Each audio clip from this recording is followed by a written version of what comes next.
ஒருத்தர் ஓடி வந்தார். இன்னொருத்தரை பார்த்து, சார் உங்கள் சைக்கிளை ஒரு நாள் இரவல் கொடுங்களேன், பக்கத்து ஊருக்கு போயிட்டு வர வேண்டியிருக்கு அப்படின்னார். இவர் சைக்கிளை கொடுத்து பத்திரமா கொண்டுட்டு போங்கன்னார். சார் இதை பத்திரமா கொண்டு போகிறேன், கவலையே வேணாம், ஏன்னா இது உங்களோட சைக்கிள் அப்படின்னு நான் நினைக்கல, என்னோட சைக்கிளாக நினைக்கிறேன் அப்படின்னார். அதுக்கப்புறம் தான் இவருக்கு உண்மையாகவே பயம் வந்துட்டுது. ஏன்னா அவர் சொன்னது மாதிரி அதை தன்னோட சைக்கிளாகவே நினச்சி தள்ளிட்டு போட்டால் என்ன பண்ணுறது? எது எதை நம்முடையதா நினைக்கணுங்கிறதுக்கு ஒரு வரையறை இருக்குது. சில பேர் ஆஃபீஸையே வீடாக நினச்சி விடுறது உண்டு. அப்படிப்பட்டவங்க கூட வீட்டை ஆஃபீஸாக நினைக்கிறது இல்லை. ஏன்னா வீட்டில் இவர் ஆஃபீஸராக நடந்துக்க முடியறதில்ல. இதெல்லாம் ஒரு பக்கம் இருக்கட்டும், இப்போ விஷயத்துக்கு வருவோம். பொறியியல் மேதை டாக்டர் விஸ்வேஸ்வரய்யா இருந்தார் இல்லையா, பாரத ரத்னா விருதெல்லாம் கொடுத்தாங்களே. ஆஃபீஸ் வேலை வேற, சொந்த வேலை வேற அப்படிங்கிறதுக்கு ஒரு உதாரணமாக இருந்தவர் அவர். மைசூர் மகாராஜா கிட்ட திவானா இருந்தார். அவர் ஒரு நாள் அரசாங்க வேலை காரணமாக வெளியூர் போயிருந்தார். ஹாசன்கிற ஊருக்கு பக்கத்தில் ஒரு பயண மாளிகை, அங்கே தங்கிவிட்டார். ராத்திரி அங்கே தங்கி இருந்துட்டு விடிஞ்சதும் ஊருக்கு திரும்புறதாக திட்டம். ராத்திரி தூங்கிறதுக்கு ரொம்ப நேரம் ஆயிட்டுது. ரொம்ப நேரம் வரைக்கும் அரசாங்க சம்பந்தப்பட்ட வேலைகளையே பார்த்துக்கிட்டு இருக்கிறார். அரசாங்க ஃபைல்கள் நிறைய இருந்தது. அதையெல்லாம் ஒவ்வொன்றா எடுத்தார், படித்து பார்த்தார், பரிசீலனை பண்ணார். அதில் எழுத வேண்டியதை எழுதினார், கையெழுத்து போட்டார். ஒரு வழியாக அந்த வேலையெல்லாம் முடிஞ்சுது.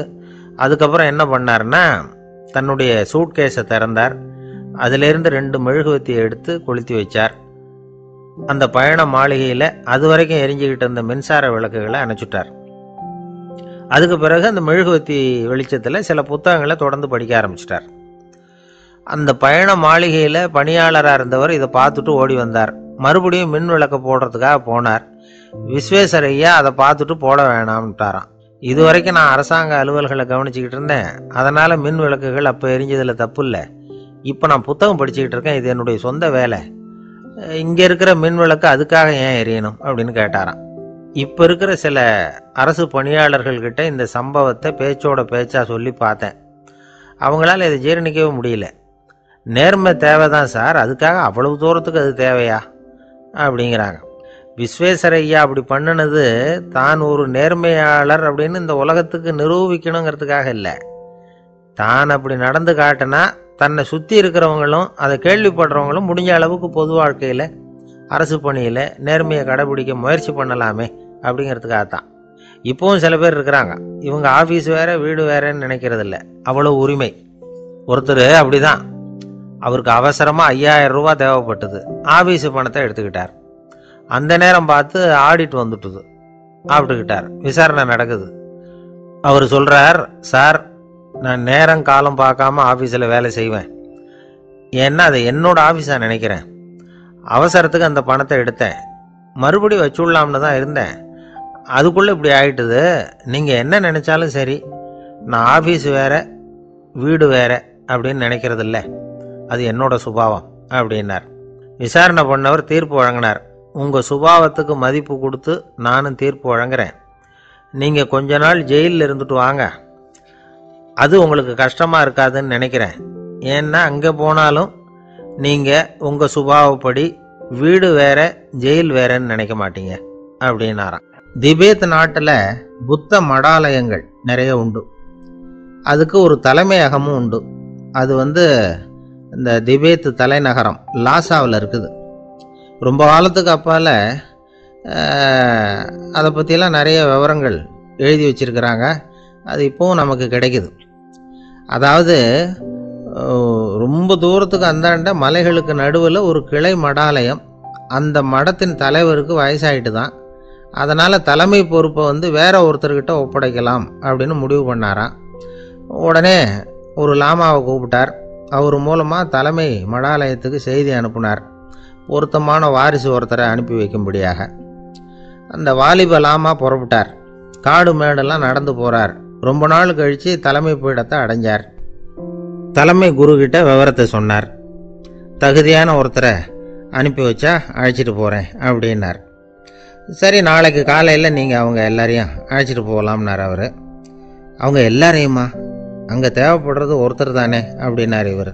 ஆமான்னார். அப்புறம் ஏன் எல்லாரையும் அழைச்சிட்டு போக சொல்கிறீங்கன்னார். அது இப்போ உனக்கு புரியாது, நான் ஒரு 100 பிக்குகளை அனுப்புகிறேன், அதாவது பிட்சுகளை. அவ்வளவு பேரையும் அங்கே வச்சு சமாளிக்க முடியாது அப்படின்னாரு இவர். இருந்தாலும் இப்போ அந்த தலைமை குரு என்ன சொன்னார்னா, அதை பற்றி கவலைப்படாத, நான் 100 பேரை அனுப்புகிறேன். அதில் 99 பேர் வழியிலேயே காணாமல் போடுவாங்க, ஒருத்தன் மட்டும்தான் வருவான். அவனும் அங்கே வந்து சேர்ந்துட்டான்னா நீ ரொம்ப கொடுத்து வச்சவன் அப்படின்னார். இவருக்கு ஒன்றும் புரியல. இருந்தாலும் மறுநாள் அந்த வாலிப லாமா 100 பேரை அழைச்சிக்கிட்டு புறப்பட்டார். போகிற வழியிலேயே பல பேர் அங்கங்கே பிச்சுக்கிட்டு போயிட்டாங்க. அவர் சொன்னது மாதிரியே வழியில் அவங்க ஊர்கள் இருந்தது தான் காரணம். அப்பா அம்மாவை பார்த்துட்டு வரேன் அப்படின்னு கொஞ்சம் பேர் போனாங்க. சொந்த பந்தத்தை பார்த்துட்டு வரேன் அப்படின்னு கொஞ்சம் பேர். ஒரு வாரம் ஆச்சு. இப்போ மிஞ்சினது 10 பேர் தான். வழியில் ஒரு நகரம். அங்கே சில பிட்சுக்கள் வந்து சந்தித்தாங்க. எங்கள் மடத்து தலைவர் இறந்துட்டார், உங்களில் யாராவது ஒருத்தர் எங்களுக்கு தலைவராக முடியுமா அப்படின்னு கேட்டாங்க. 10 பேரும் தயார். அதில் ஒருத்தரை அழைச்சிக்கிட்டு அவங்க போயிட்டாங்க. இன்னொரு ஊரில் சில பேர் வந்தாங்க, வழி மறிச்சாங்க. நில்லுங்க, எங்கள் மன்னர் மகளுக்கு திருமணம், அதை நடத்தி வைக்க 3 லாமாக்கள் தேவை அப்படின்னாங்க. இப்படி கொஞ்சம் கொஞ்சமாக எல்லோரும் காலி. கடைசியில் 2 பேரும் மிஞ்சினாங்க. அங்கே ஒரு இளம்பெண் எதிரில் வந்தா. எங்கள் அப்பா வேட்டைக்கு போயிருக்கிறாரு, இன்னும் திரும்பி வரல, வீட்டில் வேறு யாரும் இல்லை, தனியாக இருக்க பயமாக இருக்குது, யாராவது ஒருத்தர் எனக்கு துணையாக இருக்கணும் அப்படின்னு கேட்டுக்கிட்டா. எங்கள் 2 பேரில் நீயே ஒருத்தரை தேர்ந்தெடுத்துக்கோ, இல்லைன்னா எங்களுக்குள்ளே சண்டை வந்துடும் அப்படின்னாங்க. இப்போ மிஞ்சினவர் ஒருத்தர். அவருக்கும் ஒரு சோதனை வந்தது.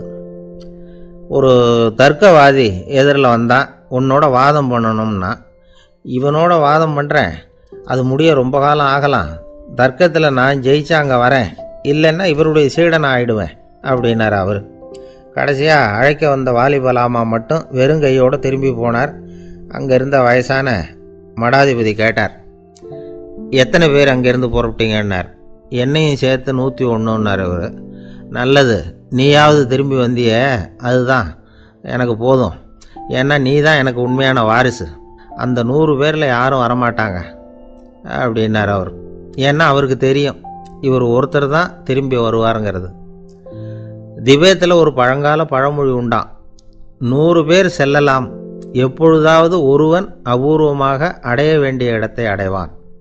இதுதான் அந்த பழமொழி. ஒரு உன்னதமான இலக்கை அடையணும்னா அது அவ்வளவு சுலபமான காரியம் இல்லை.